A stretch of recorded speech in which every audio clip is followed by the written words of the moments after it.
Sue mentioned that President Yates started this commission. I talk with Al fairly regularly. He and I were speaking earlier this week, and I mentioned the 20th anniversary, and he again extended his apologies for not being here and his greetings to all of you.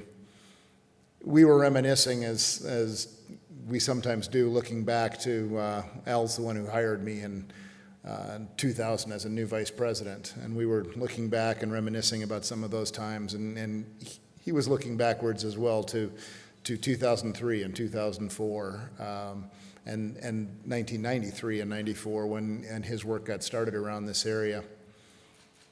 And he said, I thought, a pretty important thing.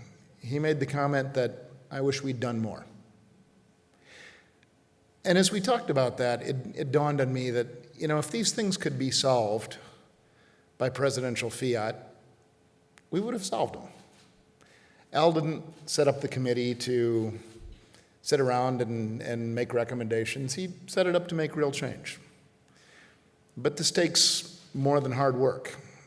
If it took just a presidential fiat and hard work, many of the people who are here today would have been a part of solving these problems. The issues that we embark on are no small tasks. We've increased the gender diversity dramatically. Our cabinet has 14 vice presidents and vice provosts, half of which are women. You can now get a bachelor's degree in women and gender studies at Colorado State University, thanks to the commitment and leadership of many people, but especially our good friend Irene Vernon. We have made great progress, as Sue pointed out, around parental leave, lactation rooms around campus. We've recommitted ourselves, and I think are a leader around dealing with sexual violence. The Standing Committee on the Status of Women Faculty is new. The Women and Gender Collaborative that Corey now leads, a new effort that came out of what was originally the Ripple Effect. We could go on and list a lot of progress. We've made progress around salary equity, and I think around many of the sort of objective and policy and regulation pieces. We've got not only progress that we can point to, but steps ahead of us that we can see. But we'd be lying to ourselves, at least I believe, if we stood here today and said that we're satisfied with where we are.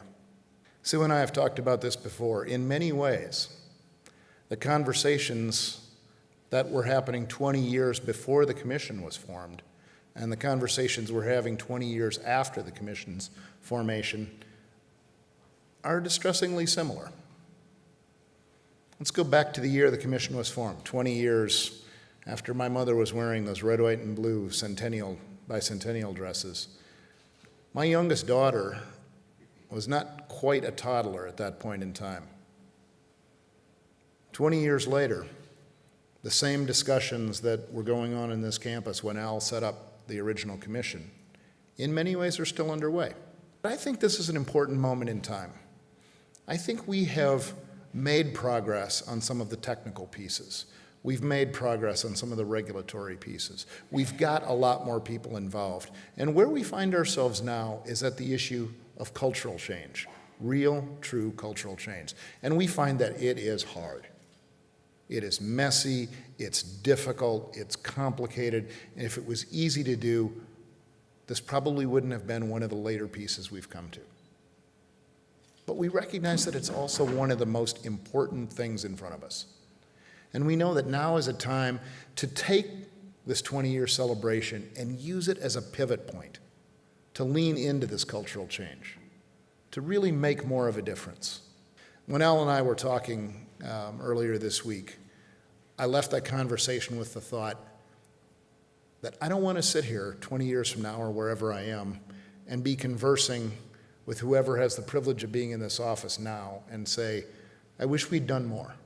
Almost inevitably we will, because our aspirations are so high.